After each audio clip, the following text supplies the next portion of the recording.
loving me, I loving you.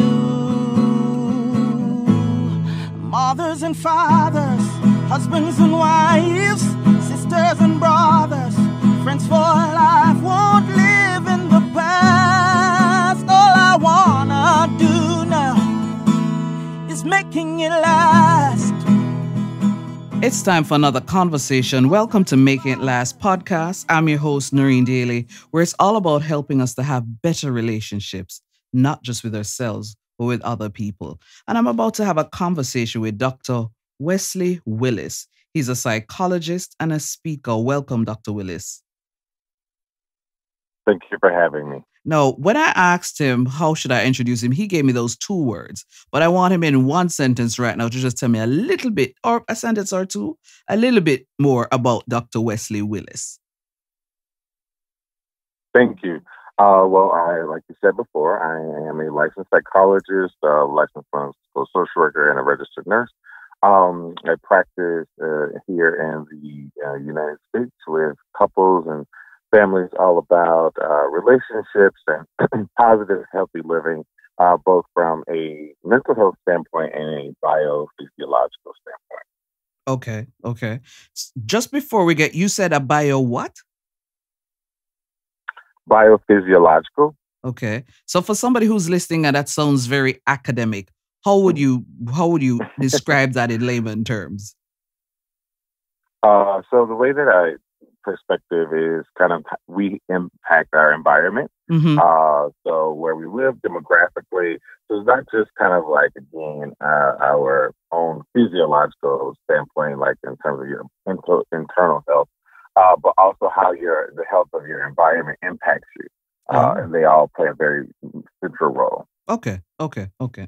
Thank you. So now that we know a little bit more about you, what we're going to be talking about is the whole idea of money. How can money positively impact intimacy? Because I know for a lot of couples or for a lot of people, money sometimes can be the cause of conflict. So let's get right into it. How can money positively influence intimacy, Dr. Willis?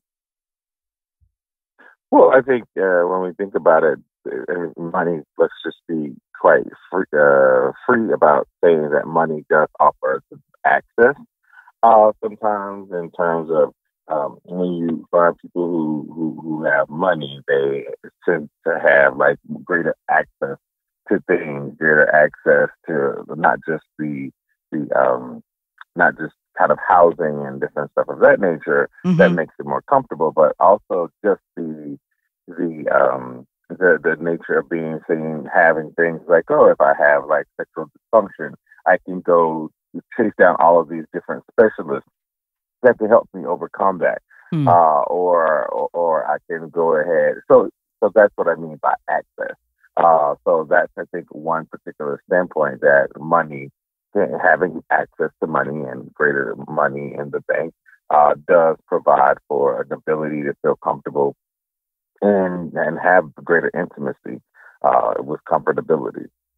So if somebody's listening and saying, yes, it's access to things, and sometimes given the inherent selfish nature of human beings, because of that, sometimes the focus would then switch to having access to things rather than trying to nurture the relationship or enhancing the intimacy in a relationship. So what would be your response to that? I mean, I guess that could definitely be a perspective. But when you say, when I heard you say access to things, it's kind of a little bit more, I feel a little bit deeper. So when you say, okay, there's a specialist in my particular industry, there's so many practitioners who don't take things like insurance, and they cost upwards. Literally, I have met a practitioner who charges $1,000 a session. And when you have that ability to kind of like access such specialized assistance to kind of like to kind of help you figure things out, that again just is really kind of like a sense of kind of like that things will get better. So I don't really look at it as things, but look at it as access across multiple different dimensions of a person's well-being. I know you've been enjoying the conversation, but we're going to take a little break and get a word from our sponsor. Are you struggling to become an effective communicator? Let Noreen Daly, the communications specialist, get you there.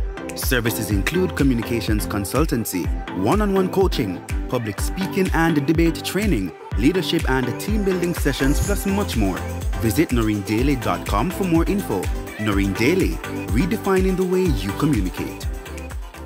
So what I'm getting from you then is to some extent, some people then have to change in terms of how they view money and having money then, so it doesn't then impact on the relationship. True? Correct. Yes. How then can one do that?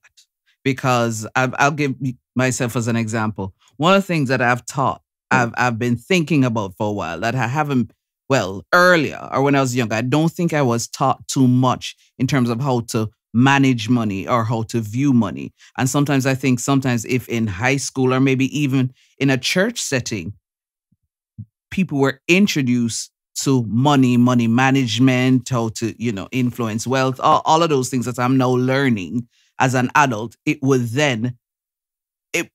would see money differently and handle money differently, because I think that maybe even at my age, I'm playing catch up in terms of some of the things that I do with money. Am I making sense? So you're making great sense. Right. So how then can we change that? So I guess that can be three-pronged. I think in a way, like I really love the fact that you brought up kind of like historical perspective.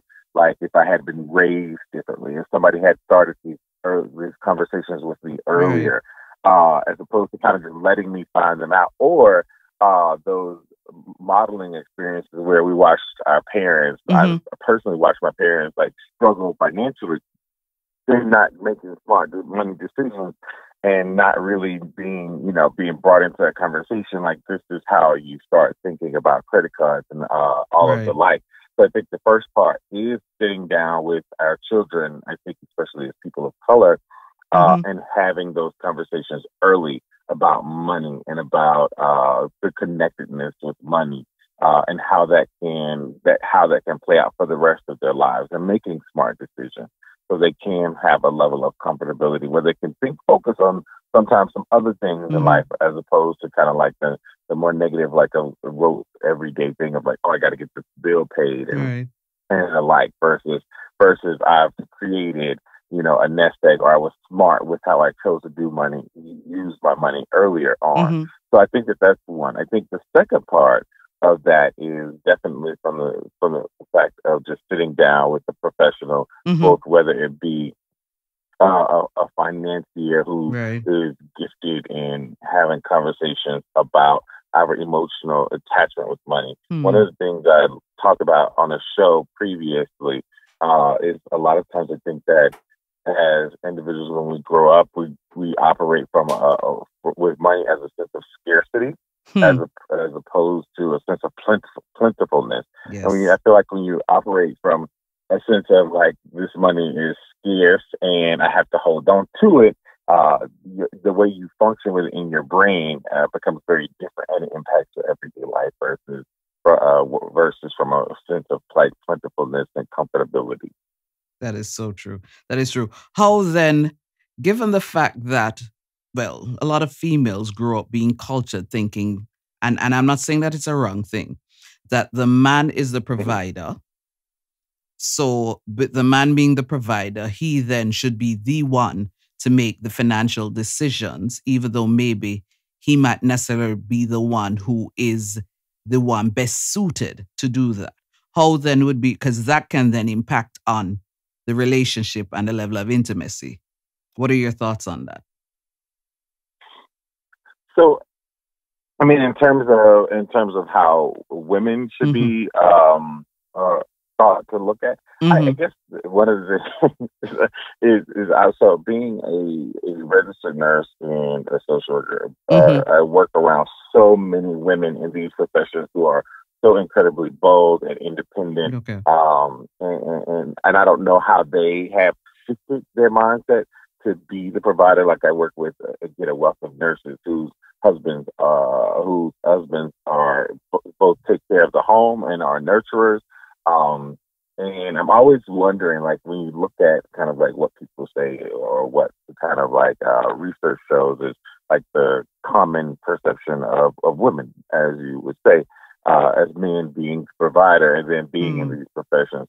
So I think when women choose professions that are incredibly empowering, Right. They're forced to think differently and view differently as it relates to that power dynamic or that kind of like overcome that kind of like stigma about who plays which role in the home and become more comfortable with it. And I think that I honestly really think that is shifting as we look at in the U.S. having our first black female vice president, period.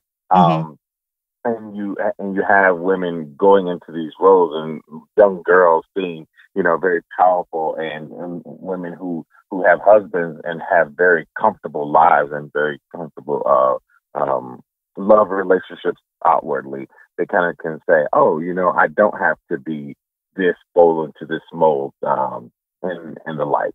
I know you've been enjoying the conversation, but we're going to take a little break and get a word from our sponsor.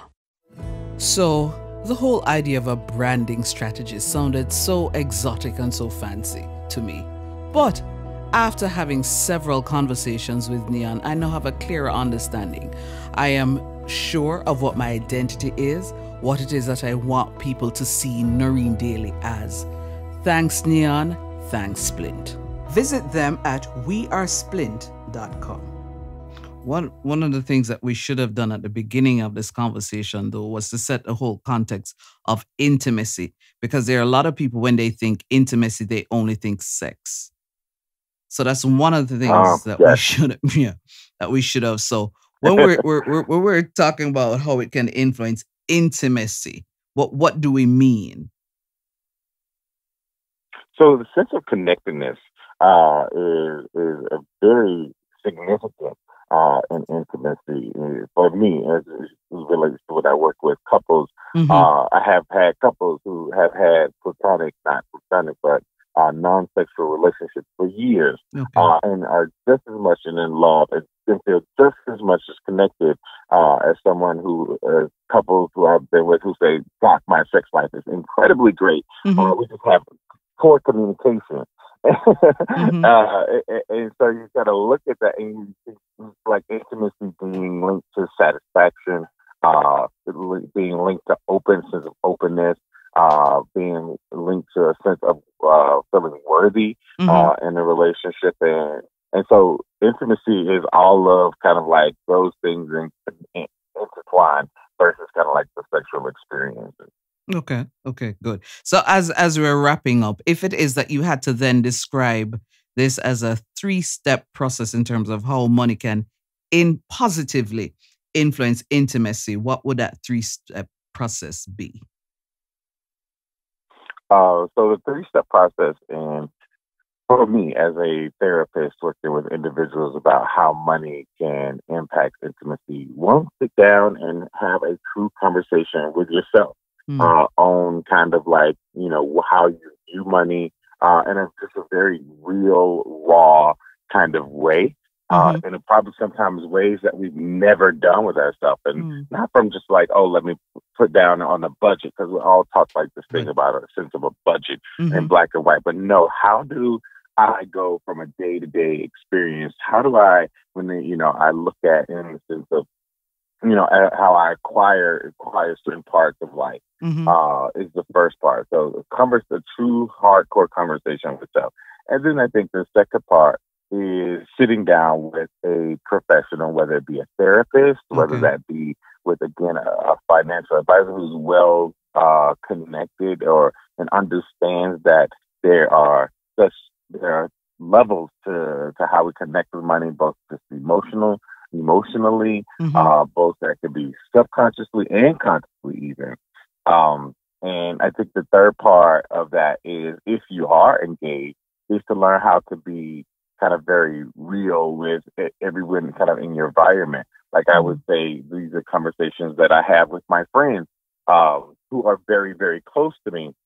as we think about kind of like, you know, how we spend time together, how we all look at it, because I feel like this intimacy is all about also community. Yes, And so when you learn how to be real with yourself and you learn how to be real with the very significant people in your life, then you have this greater sense of who you are, and then that can just do nothing more than create a better sense of intimacy and connectedness with those of the other people in your life. Yeah. I asked you to describe it in a 3-step process, but is there any final words before we wrap up? I think sometimes, you know, we, as a therapist, I think we can always get caught up in what's not going well or what's not working right. And when we hear things like this and like, oh, you know, I'm behind the 8 ball, I didn't get there. I think sometimes we have to go to like this sense of gratitude of the things that we are doing right, the things that are well in our life. And that's okay, you know, to kind of like use that to balance ourselves as we move along and become better people. Thank you so much, Dr. Willis. You're welcome. Thank you for having me. This was Making It Last podcast with your host, Noreen Daly. Until next time. Making it last is all I care to do. You loving me, I loving you. Mothers and fathers, husbands and wives,